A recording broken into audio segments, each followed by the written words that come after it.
Aloha, it's Chef Nick, and today I'm going to show you how to make an Ono local favorite, easy short rib pipikaula. Your friends and family will be super impressed when you bring this homemade pipikaula for your next gathering, and I'm here to show you how easy it is to make.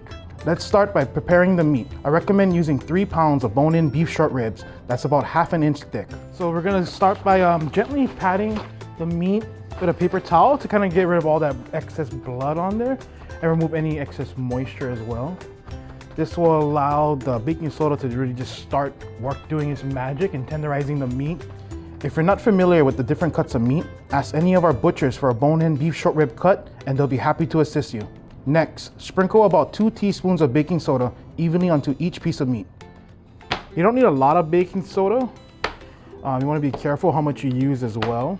You don't want your meat to turn to mush, and that will happen if you use a lot. So the baking soda tenderizes the meat. Also, you can use it for blanching vegetables to help keep it very green. That's the secret to making squid luau. All right, we're gonna transfer the short ribs to a resealable plastic bag.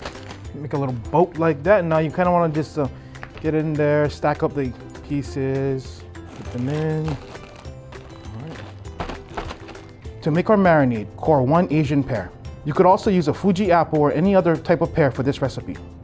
When coring it, I like to cut into quarters, and after I come in at an angle like this, and then I just cut out the center.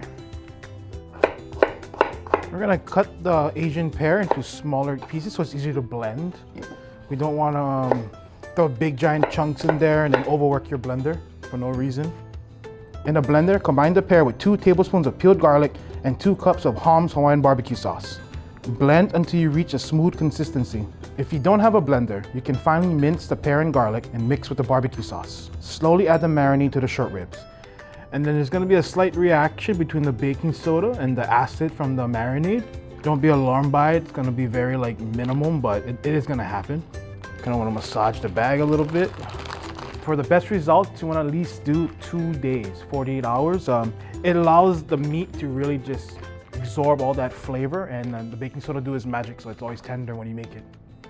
Once your short ribs have marinated for 48 hours, it's time to preheat your oven to 200 degrees Fahrenheit. Remove the short ribs from the marinade and pat them dry using paper towels.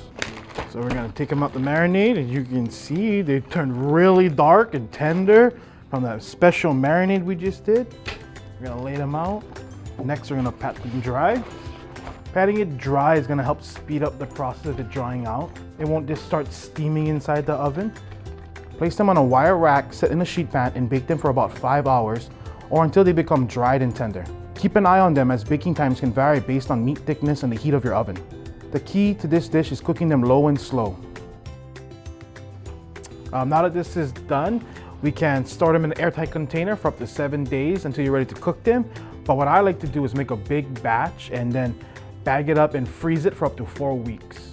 Finally, we'll heat 2 tablespoons of neutral oil, like vegetable or canola oil, in a pan over high heat. Fry the pipikaula on each side for about 1 minute until it develops a nice sear. You want to be careful while cooking it. There's a lot of sugar in here, so it will tend to burn if you don't watch it, and if you cook it on too much of a high heat. This is really great for potlucks. You can fry it up. You can even grill it too if you want to. We're gonna let them cool slightly before we start cutting them up so you don't burn your hands. Cut in between the bones, so 1 bone per person kind of thing, you know. A little bit hot. I like to garnish with green onions and shoyu. Put lots of green onions.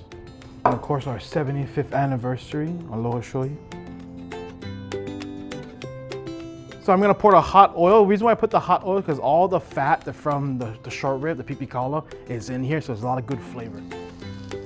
So here it is, easy short rib pipikaula. Make this local favorite for your friends and family at your next pauhana.